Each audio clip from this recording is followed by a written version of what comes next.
apreciados amigos y estudiantes. Los saluda su docente Ricardo Luis Canaval Quintana.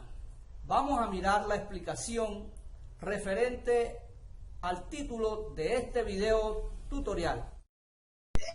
Empezamos. Hoy viernes 17 de julio del 2020 vamos a ver la clase número 11 de física para el grado 10º de la jornada de la mañana. Del área de estudio de ciencias naturales, la asignatura de física, por el docente Ricardo Luis Canaval Quintana. Bienvenidos todos a esta clase.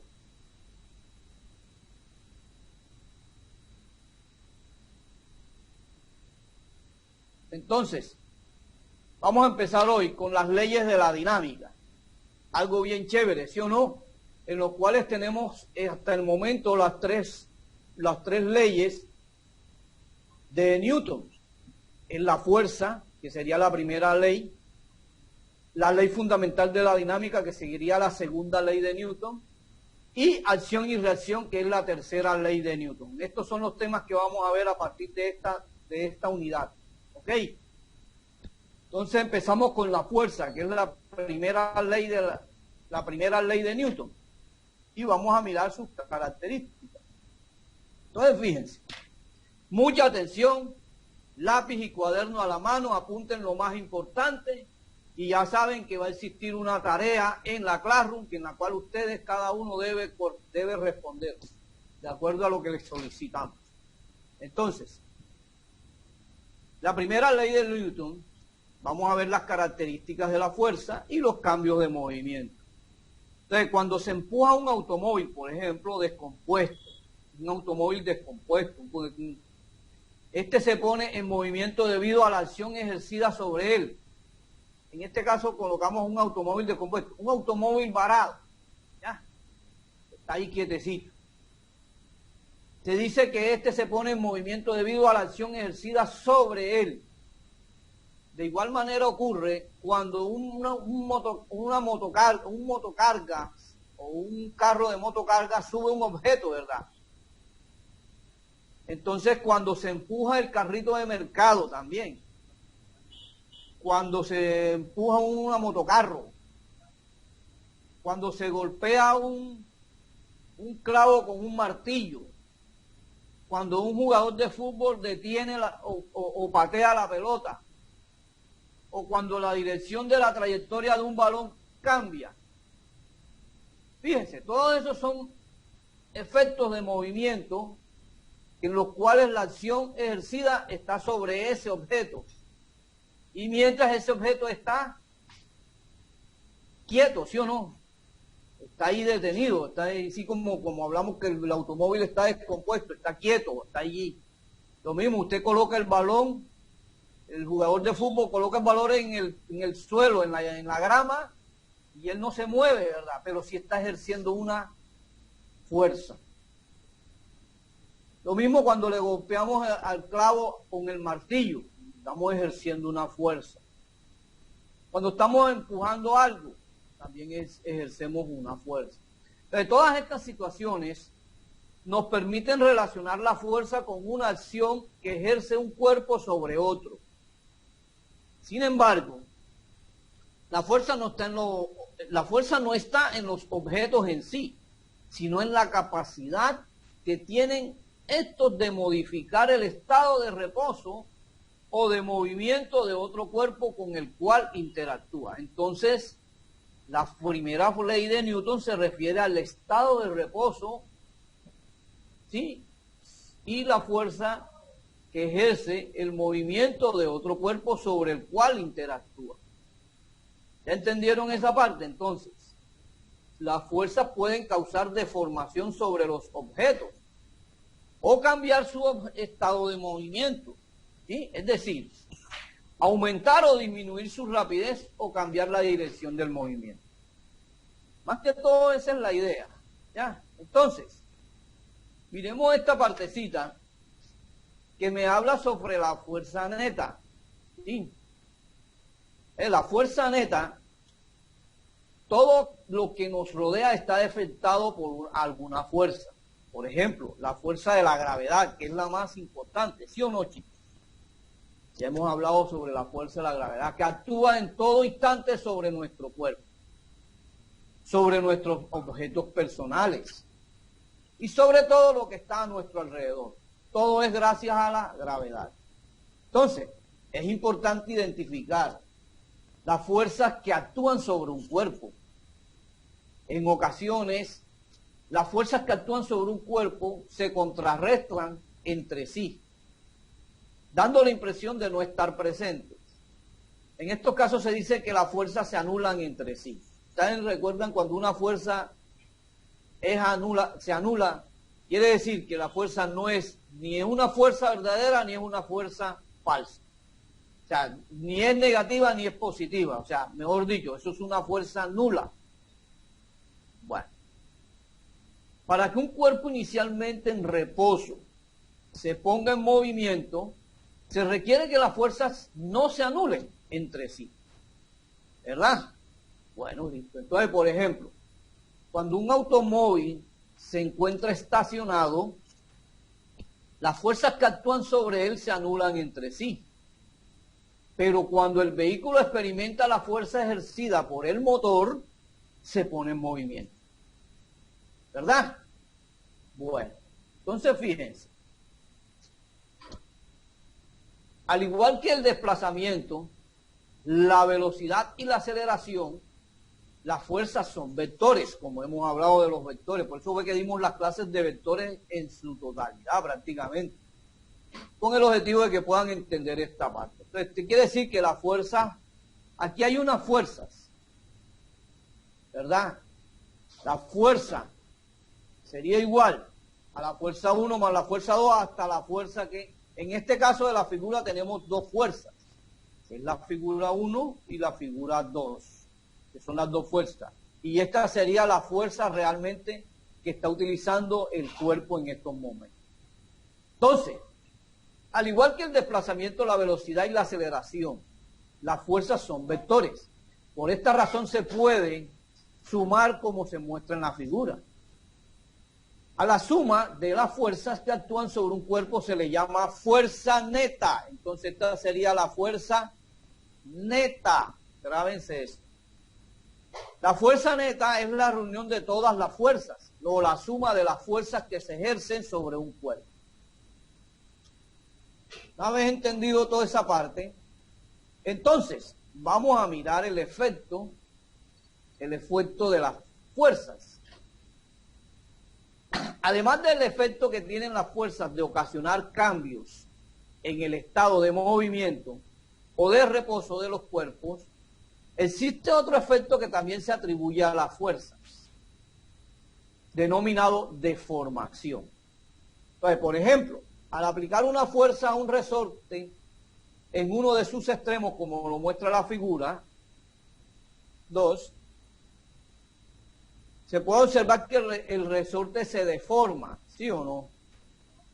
Entonces, al aplicar una fuerza a un resorte en uno de sus extremos, se puede observar que el resorte se deforma, de modo que aumenta su longitud natural.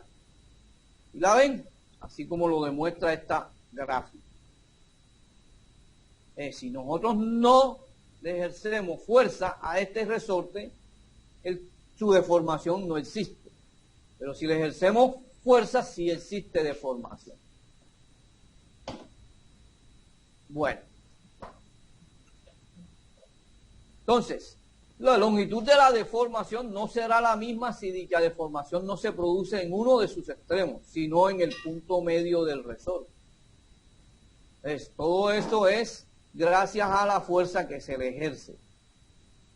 Ahora, vamos a definir qué es una fuerza. Una fuerza es toda acción que puede variar el estado de reposo o de movimiento de un cuerpo o bien producir una deformación sobre él. Eso es lo que se puede definir de una fuerza.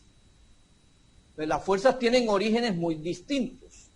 Por ejemplo, la atracción de la Tierra, la fricción o rozamiento entre dos superficies, un fenómeno electromagnético, la fuerza humana, la tensión de una cuerda, entre otras. ¿Sí? Sobre todo cuerpo u objeto actúan simultáneamente varias fuerzas. La suma de las fuerzas que actúan sobre un objeto recibe el nombre de fuerza neta, así como lo hemos dicho ahora en la figura que acabamos de ver. Entonces, cuando la fuerza neta es cero o nula, el objeto se encuentra en equilibrio. Grábense esa parte también. Si la fuerza neta es distinta de cero, no existe equilibrio. Y por consiguiente, la velocidad del objeto cambia. Todos estos son conceptos básicos de los cuales usted siempre debe estar pendiente de cuando uno está hablando sobre una parte de estas en un ejercicio. Entonces, ahora vamos a mirar las unidades de la fuerza, o sea, cómo se representan ellas, cómo dan sus resultados, cómo tenemos que dar los resultados de la fuerza. En el Sistema Internacional de Unidades de la fuerza se mide en newtons, ojo, en newton, y se determina por la letra N mayúscula, o sea que su respuesta, la respuesta a una fuerza es medida en newton. Un newton equivale a la fuerza necesaria para sostener un cuerpo de 102 gramos en la Tierra. Por esta razón se dice que una fuerza de 1 newton equivale a una fuerza de 102 gramos fuerza. O con este concepto. ¿Sí? Eso es lo que realmente equivale a la fuerza en nuestro mundo, en la Tierra. ¿Ok? Cosa muy diferente a la Luna o al espacio. ¿Ok? Esto es en la Tierra. Bueno, en el tema 2 de esta cuestión de fuerzas, vamos a mirar esa parte. Un newton también equivale a la medida de la fuerza que se debe ejercer sobre 1 kilogramo de masa para ocasionar una aceleración de 1 metro sobre segundo cuadrado en la Tierra. Entonces, ¿qué pasa? Estas son medidas que se deben tomar para poder ejercer una respuesta de la fuerza. Existe otra fuerza, que son las fuerzas de contacto y a distancia. Cuando se empuja un mueble, cuando se impulsa una bola de tenis, por medio de una raqueta, ¿sí o no? Cuando se patea una pelota, cuando se ala una cuerda, o cuando se deforma un objeto, existe un contacto entre el cuerpo que ejerce la fuerza y el cuerpo sobre el cual se aplica dicha fuerza. Estas fuerzas que representan en este tipo de condición se denominan fuerzas de contacto. Ahora, una fuerza de acción o a distancia, o una fuerza de acción a distancia, también podríamos decirlo, ocurre cuando no existe contacto directo entre los dos cuerpos, como es el caso de la fuerza de atracción producida por la Tierra sobre cualquier otro cuerpo. Por ejemplo, un objeto que se suelta desde cierta altura o se lanza hacia arriba, a lo largo de su recorrido experimenta la fuerza que la Tierra le ejerce, aún sin estar en contacto con ella. ¿Sí o no? Y esa fuerza se llama fuerza de gravedad. ¿Sí o qué? Ya se acordaron. Perfecto. Se llama fuerza de gravedad. Ok, Cisas, como dice, ¿quién fue? Álvaro. Bueno. No, pues mire ya, profe, que soy Carlos Escalante de 7A y me gusta. Sí, ya eso lo grabamos, Elizabeth, ya lo miramos, ya lo grabamos, ya Joel lo mandó a la administración. Ya ahora me llamarán y miraremos y llamaremos al papá de ese niño. Gracias, Elizabeth. Bueno, la fuerza fundamental. Los nuevos descubrimientos en física han revolucionado la forma de comprender la fuerza y las fuerzas que determinan su comportamiento. En la búsqueda por encontrar una única fuerza que explique todas las interacciones que ocurren en la naturaleza, se han encontrado 4 fuerzas fundamentales. Dichas fuerzas explican los fenómenos que no pueden ser atribuidos a otras fuerzas. En la actualidad se consideran como fuerzas fundamentales tales como la fuerza gravitacional, la fuerza electromagnética, la fuerza nuclear fuerte y la fuerza nuclear débil. Esas son las 4 fuerzas fundamentales, ¿oyeron? Entonces, la fuerza gravitacional es la fuerza de atracción que se ejercen mutuamente 2 objetos y que afecta a todos los cuerpos. Newton fue el primero en plantear este tema, que debido a la fuerza gravitacional, los objetos en las cercanías de la Tierra caen con aceleración constante hacia esta. Y además esta fuerza mantiene en movimiento a los planetas alrededor del Sol. Esa es la fuerza gravitacional. La fuerza electromagnética afecta a los cuerpos eléctricamente cargados. Está aplicada en las transformaciones físicas y químicas de átomos y moléculas, en las que estudia la química. Por ejemplo, un electrón cuya carga eléctrica es negativa ejerce fuerza eléctrica de atracción sobre un protón cuya carga es positiva, ¿sí o no? De lo contrario, el átomo no se compone. Existe la fuerza nuclear fuerte, que es la fuerza que mantiene unidos los protones con los neutrones para formar los núcleos atómicos. Sin esta fuerza el núcleo no podrá existir, como le había dicho, sin esta fuerza. O sea, ya que la repulsión entre los protones generaría la dispersión de estos. Y existe también la otra, la fuerza nuclear débil. ¿Sí? La fuerza nuclear débil actúa entre partículas elementales. Esta fuerza es la responsable de algunas reacciones nucleares y de una desintegración radiactiva denominada desintegración beta. Eso se da en la fuerza nuclear débil. Ya si nos alcanza el tiempo vamos a mirar esas fuerzas allá en casi los últimos capítulos. Entonces, la vida media del Sol está determinada por las características de esta fuerza, de la fuerza nuclear débil. Bueno, en la teoría del todo iniciada por Einstein, se desarrollan las ecuaciones pretendiendo describir las 4 fuerzas fundamentales de la naturaleza, en términos de una sola. Estas fuerzas tienen todas las propiedades necesarias para que todo sea efecto como es. Recuerden, las 4 fuerzas fundamentales de la naturaleza, no se les olvide. Bueno. Entonces, teniendo en cuenta todo lo que yo he dicho, me hacen el favor y cada uno me escribe en su cuaderno esto que estoy poniendo, este ejercicio, y van a investigarlo y lo van a colocar en la tarea de esta clase, que va a estar allá en la clase. La pregunta es, escriban, ¿cuál crees que es más intensa al interior del núcleo atómico? ¿La fuerza nuclear entre protones o la fuerza eléctrica entre los mismos? Ese es el ejercicio.